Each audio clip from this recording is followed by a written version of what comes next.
قصہ حضرت لوط علیہ السلام۔ حضرت لوط علیہ السلام حاران کے بیٹے تھے اور حاران تارق یعنی آزر کے بیٹے تھے۔ چنانچہ حضرت لوط علیہ السلام حضرت ابراہیم علیہ السلام کے بھتیجے تھے، کیونکہ حضرت ابراہیم علیہ السلام حاران اور ناہور آپس میں بھائی تھے۔ حضرت لوط علیہ السلام حضرت ابراہیم علیہ السلام کی اجازت بلکہ ان کے حکم سے ان کے علاقے سے منتقل ہو کر غور زگر کے علاقے میں صدوم کے شہر میں رہائش پذیر ہو گئے تھے۔ یہ اس علاقے کا مرکزی مقام تھا جس کے ساتھ کافی زرعی اراضی اور دیہات وغیرہ ملحق تھے۔ یہاں کے باشندے انتہائی فاسق و فاجر، شدید ترین کافر، انتہائی بد فطرت اور بے حد بد کردار تھے۔ وہ رہزنی کے عادی اور سرعام برے کام کرنے والے تھے۔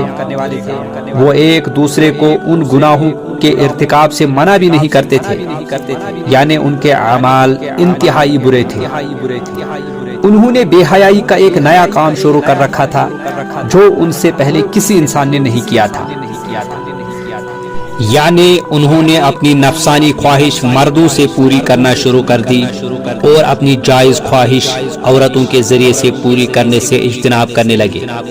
حالانکہ اللہ تعالیٰ نے مردوں کے لیے جنسی خواہش پوری کرنے کے لیے عورتیں پیدا کی ہیں۔ حضرت لوط علیہ السلام نے انہیں اللہ وحدہ لا شریک کی عبادت کی دعوت دی اور انہیں حرام کاموں اور فحاشی کے کبھی اعمال سے منع فرمایا، لیکن ان کی گمراہی اور سرکشی میں اضافہ ہو گیا۔ وہ کفر اور گناہوں میں بدستور ملوث رہے۔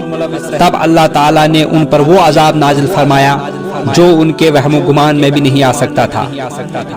اللہ تعالیٰ نے انہیں دنیا والوں کے لیے عبرت بنا دیا جس سے دنیا بھر کے اہل خرد کو نصیحت ہو۔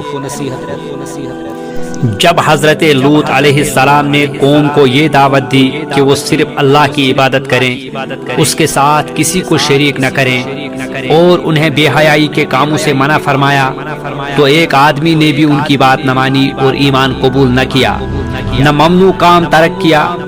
وہ اسی حال پر مصر رہے اور رسول کو اپنی بستی سے نکال دینے کا ارادہ کیا۔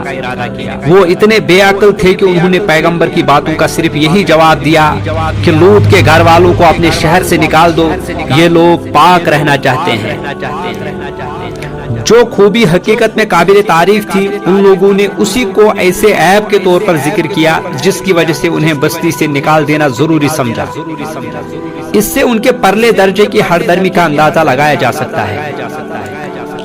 اللہ تعالیٰ نے آپ کو اور آپ کی بیوی کے سوا گھر کے تمام افراد کو بڑے اچھے طریقے سے وہاں سے نکال لیا اور انہیں اس گندگی میں ملوث ہونے سے بچا لیا، اور اللہ تعالیٰ نے اس بستی کو بدبودار نمکین پانی کی جھیل میں تبدیل کر دیا جس میں غرق ہو کر لوگ جہنم کی بھڑکتی آگ کا ایندھن بن گئے۔ انہوں نے حضرت لوط علیہ السلام کی دعوت و تبلیغ قبول کرنے سے صرف اس لیے انکار کیا کہ آپ انتہائی مکروہ اور گھناؤنی بے حیائی سے منع فرماتے تھے جس کا ارتکاب ان سے پہلے دنیا میں کسی نے نہیں کیا تھا۔ اسی لیے اللہ تعالیٰ نے بھی انہیں وہ سزا دی کہ وہ ہمیشہ کے لیے ایک عبرت کا مرکب بن کر رہ گئے۔ اس کے علاوہ وہ راستوں میں ڈاکے ڈالتے، مسافروں کو لوٹتے، دوستوں سے خیانت کرتے، عام اجتماع کے مقامات پر طرح طرح کی فحش باتیں اور فحش حرکات کرتے، بلکہ بعض اوقات مجلس میں بھی بدفعلی کا ارتکاب کرتے اور بالکل حیا نہ کرتے۔ ان پر کسی کی نصیحت کا اثر ہوتا تھا، نہ کسی کے سمجھانے سے وہ باز آتے تھے۔ انہیں نہ موجودہ گناہوں سے شرم تھی، نہ سابقہ گناہوں پر ندامت اور نہ مستقبل میں اصلاح کی نیت۔ اسی لیے اللہ تعالیٰ نے انہیں سخت سزا دی۔ انہوں نے اپنے نبی سے یہاں تک کہہ دیا تھا، اگر تم سچے ہو تو ہم پر اللہ کا عذاب لے آؤ۔ گویا حضرت لوط علیہ السلام انہیں جس عذاب سے ڈراتے تھے انہوں نے خود ہی اس کا مطالبہ کر ڈالا۔ جب لوط علیہ السلام نے دیکھا کہ قوم کی سرکشی میں روز بروز اضافہ ہوتا جا رہا ہے تو ان کے خلاف بد دعا فرمائی اور اللہ تعالیٰ سے التجا کی کہ فسادیوں کے خلاف اللہ تعالیٰ آپ کی مدد فرمائے۔ اللہ تعالیٰ نے آپ کی دعا قبول فرمائی اور آپ کی ناراضگی کی وجہ سے قوم پر اللہ کا غضب نازل ہوا، اس نے ان لوگوں کو سزا دینے کے لیے اپنے فرشتے بھیج دیے جو ابراہیم علیہ السلام کے پاس سے ہو کر گئے اور آپ کو علم والے بچے کی خوشخبری اور لوط علیہ السلام کی قوم پر عذاب کے نزول کی خبر دیتے گئے۔ جب فرشتے یعنی جبرائیل، میکائیل اور اسرافیل علیہم السلام حضرت ابراہیم علیہ السلام کے پاس سے رخصت ہوئے تو سدوم کے علاقے میں آ گئے۔ وہ خوبصورت جوان لڑکوں کی صورت میں تھے۔ اس میں اللہ تعالیٰ کی طرف سے اس قوم کی آزمائش تھی تاکہ ان پر حجت قائم ہو جائے۔ جب وہ پہنچے تو سورج غروب ہو رہا تھا۔ انہوں نے حضرت لوط علیہ السلام سے کہا، ان کے ہاں مہمان بننے کی اجازت طلب کی۔ انہوں نے سوچا کہ اگر میں نے ان کی مہمانی نہ کی تو کوئی شخص انہیں اپنا مہمان بنا لے گا، حالانکہ وہ لوگ انتہائی بد کردار تھے۔ آپ اسی وجہ سے پریشان ہوئے کہ آپ کو معلوم تھا کہ مہمانوں کا دفاع اور بدکاروں سے ان کا بچاؤ ایک مشکل کام ہے۔ آپ کو پہلے بھی اس کام کی انجام دہی میں سخت مشکلات پیش آ چکی تھی اور شہر کے لوگوں نے پہلے سے کہہ رکھا تھا کہ کسی اجنبی کو اپنا مہمان نہ بنائیں۔ فرشتے انسانی صورت میں آپ کے پاس آئے اور آپ کھیتوں پر کام کر رہے تھے۔ انہوں نے آپ کے ہاں ٹھہرنے کی خواہش ظاہر کی۔ آپ کو ان کی درخواست رد کرنے میں شرم آئی، اس لیے آپ ان کے آگے آگے گھر کی طرف چل دیے۔ آپ علیہ السلام ان سے اشاروں کنایوں میں ایسی باتیں کہنے لگے جن کو سن کر وہ اس بستی میں سے چلے جائیں اور کسی دوسری بستی میں جا ٹھہریں۔ آپ نے ان سے کہا، قسم ہے اللہ کی، میں نہیں جانتا کہ روئے زمین پر اس بستی والوں سے زیادہ گندے اور خبیث لوگ بھی ہوں گے۔ پھر تھوڑا سا چلے، پھر یہی بات فرمائی۔ اسی طرح آپ نے 4 بار یہ بات ارشاد فرمائی۔ فرشتوں کو اللہ کی طرف سے یہ حکم ملا تھا کہ قوم کو اس وقت تک تباہ نہ کریں جب تک کہ ان کا نبی ان کے خلاف گواہی نہ دے۔ لوط علیہ السلام نے ان کو باز رکھنے کے لیے مختلف قسم کے حربے استعمال کیے۔ لوط نے کہا، اے قوم، یہ جو میری قوم کی لڑکیاں ہیں یہ تمہارے لیے جائز اور پاک ہیں۔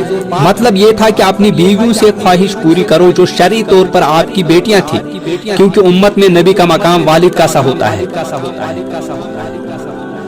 آپ نے ان لوگوں کو بے حیائی کے ارتکاب سے منع فرمایا۔ اس بیان میں قوم کے بارے میں آپ کی یہ گواہی پائی جاتی ہے کہ ان لوگوں میں ایک شخص بھی ایسا نہیں تھا جس میں شرافت اور نیکی کی رمق پائی جاتی ہو، بلکہ وہ سب کے سب احمق اور بد کردار اور کافر تھے۔ فرشتے آپ سے کچھ پوچھنے سے قبل یہی کچھ آپ کی زبان سے سننا چاہتے تھے۔ وہ بد کرداری کے جذبات سے اس قدر مغلوب تھے کہ جب پیغمبر نے انہیں صنفی جذبات کی تکمیل کے جائز طریقے کی طرف توجہ دلائی تو انہوں نے بے حیائی کا مظاہرہ کرتے ہوئے پیغمبر سے صاف یہ کہہ دیا، اے لوط، آپ کو معلوم ہے کہ ہم تمہاری قوم کی بیٹیوں کی خواہش نہیں رکھتے، ہم جو چاہتے ہیں وہ آپ کو معلوم ہی ہے۔ انہیں یہ بات کہتے ہوئے نہ معزز اور پاک باز رسول سے شرم آئی، نہ اللہ عظیم و برتر کی گرفت سے خوف محسوس ہوا۔ اسی لیے آپ نے فرمایا، اے کاش مجھ میں تمہارے مقابلے کی طاقت ہوتی یا میں کسی مضبوط قلعے میں پناہ پکڑ سکتا۔ آپ نے یہ تمنا کی کہ کاش آپ کو ان کا مقابلہ کرنے کی قوت حاصل ہوتی، یا آپ کے خاندان اور قبیلے کے افراد وہاں موجود ہوتے جو ان کے خلاف آپ کی مدد کرتے تاکہ وہ انہیں اس بدتمیزی کی مناسب سزا دے سکتے۔ جب حضرت لوط علیہ السلام نے ہر طرح سے قوم پر اتمام حجت کر دیا تو عذاب الہی ان پر مسلط کر دیا گیا اور آپ کی نافرمان بیوی بھی اس عذاب میں مبتلا ہو گئی۔ فرشتوں نے لوط علیہ السلام کی طرف متوجہ ہو کر کہا کہ آپ اپنے گھر والوں کے لیے ان کو لے کر رات کے آخری حصے میں یہاں سے تشریف لے جائیں، اور جب قوم پر عذاب نازل ہو تو ان کی آواز سن کر تم میں سے کوئی پیچھے مڑ کر نہ دیکھے، اور آپ کو حکم ہوا آپ سب ہمراہیوں کے پیچھے چلیں سوائے ان کی بیوی کے۔ اس کا ایک مطلب تو یہ بیان کیا گیا ہے کہ اپنے گھر والوں کو لے کر چلیے مگر اپنی بیوی کو ساتھ نہ لیجیے۔ دوسرا مطلب یہ ہے کہ کوئی پیچھے مڑ کر نہ دیکھے سوائے آپ کی بیوی کے، وہ ضرور مڑ کر دیکھے گی تو اس پر بھی وہی عذاب آ جائے گا جو دوسرے کافروں پر آیا تھا۔ امام سہیلی کہتے ہیں کہ لوط علیہ السلام کی بیوی کا نام والہا اور نوح علیہ السلام کی بیوی کا نام والگا تھا۔ فرشتوں نے ان بدکاروں کی ہلاکت کی خوشخبری دیتے ہوئے لوط علیہ السلام سے فرمایا، ان کے عذاب کے وعدے کا وقت صبح ہے، اور کیا صبح کچھ دور ہے؟ جب لوط روانہ ہوئے تو آپ کے ساتھ آپ کی 2 بیٹیاں تھیں، قوم کا ایک شخص بھی آپ کے ساتھ نہیں تھا۔ ایک قول کے مطابق آپ کی بیوی بھی روانہ ہوئی تھی، واللہ عالم۔ جب وہ لوگ شہر سے نکل گئے اور سورج طلوع ہوا تو اللہ کا عذاب بھی آ گیا جسے ٹال دینا کسی کے بس میں نہیں تھا۔ جبرائیل علیہ السلام نے اپنے پر سے ان 7 بستیوں کو جڑوں سے اکھاڑ دیا جن میں 4 لاکھ یا 40 لاکھ افراد تھے۔ ان میں موجودہ جانوروں سمیت انہیں آسمانوں کی بلندیوں تک لے گئے، حتیٰ کہ فرشتوں نے ان کے مرغوں کی آذانیں اور کتوں کے بھونکنے کی آوازیں سنی، پھر انہیں الٹ کر پھینک دیا۔ اللہ تعالیٰ نے ان بستیوں کو اس طرح الٹ دیا کہ ان کا اوپر والا حصہ نیچے ہو گیا، پھر مسلسل پتھروں کی بارش سے انہیں نظروں سے اوجھل کر دیا۔ ہر پتھر پر اس شخص کا نام لکھا ہوا تھا جس پر اسے گرنا تھا، خواہ ان میں سے کوئی اپنے شہر میں موجود تھا یا سفر کی وجہ سے شہر سے باہر تھا۔ حضرت لوط علیہ السلام کی بیوی کے بارے میں ایک قول تو یہ ہے کہ وہ اپنی قوم کے ساتھ شہر میں ہی رہی، اس لیے وہ بھی وہی عذاب کی لپیٹ میں آ گئی۔ دوسرا قول یہ ہے کہ وہ اپنے خاوند اور دونوں بیٹیوں کے ہمراہ روانہ ہوئی تھی۔ جب شہر کے تباہ ہونے کی آواز اور ہلاک ہونے والوں کا شور سنا تو اللہ کے حکم کی خلاف ورزی کرتے ہوئے قوم کی طرف مڑ کر دیکھا اور بولی، ہائے میری قوم! وہیں اس پر ایک پتھر آ برسا جس نے اس کا سر پھاڑ دیا اور اسے اس قوم سے ملا دیا۔ وہ انہی لوگوں کے مذہب پر تھی اور لوط علیہ السلام کی جاسوسی کرتے ہوئے آپ کے پاس آنے والے مہمانوں کے بارے میں قوم کو اطلاع دیا کرتی تھی۔ اللہ تعالیٰ نے ان بستیوں کی جگہ ایک بدبودار جھیل بنا دی جس کے پانی سے اور اس کے ارد گرد کی زمین سے کوئی فائدہ نہیں اٹھایا جا سکتا، کیونکہ وہ قطع زمین انتہائی نکما اور بیکار ہے۔ یہ اللہ کی طرف سے اس کی قدرت، عظمت اور اس کی گرفت کی ایک نشانی بن چکا ہے۔ اس سے یہ بھی ظاہر ہوتا ہے کہ اللہ اپنے مومن بندوں پر رحمت فرما کر انہیں تباہی سے بچاتا اور اندھیروں سے نکال کر روشنی کی طرف لے جاتا ہے۔ اللہ تعالیٰ نے فرمایا، تو وہاں جتنے مومن تھے ہم نے ان کو نکال لیا اور اس میں سے ایک گھر کے سوا مسلمانوں کا کوئی گھر نہ پایا، اور جو لوگ دردناک عذاب سے ڈرتے ہیں ان کے لیے وہاں نشانیاں چھوڑ دیں۔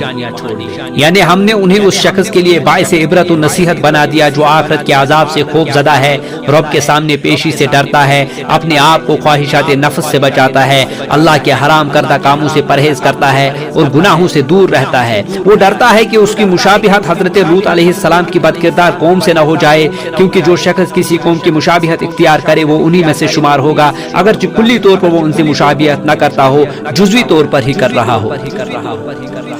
اپنے رب سے ڈرنے والا سمجھدار عقل مند آدمی احکام ربانی کی تکمیل کرتا ہے اور پیغمبر کی ہدایت قبول کرتا ہے، اپنی جائز خواہش پوری کرنے کے لیے اپنی منقوہہ بیویوں کے پاس جاتا ہے جنہیں اللہ نے اس کے لیے پیدا کیا ہے۔ اسے چاہیے کہ شیطان کی پیروی سے بچ کر رہے تاکہ اللہ کی وعید کی زد میں نہ آ جائے اور اس پر اللہ کا یہ فرمان صادق نہ آ جائے، وما ہی من الظالمین ببعید، اور وہ تباہ شدہ بستی ان ظالموں سے کچھ بھی دور نہیں۔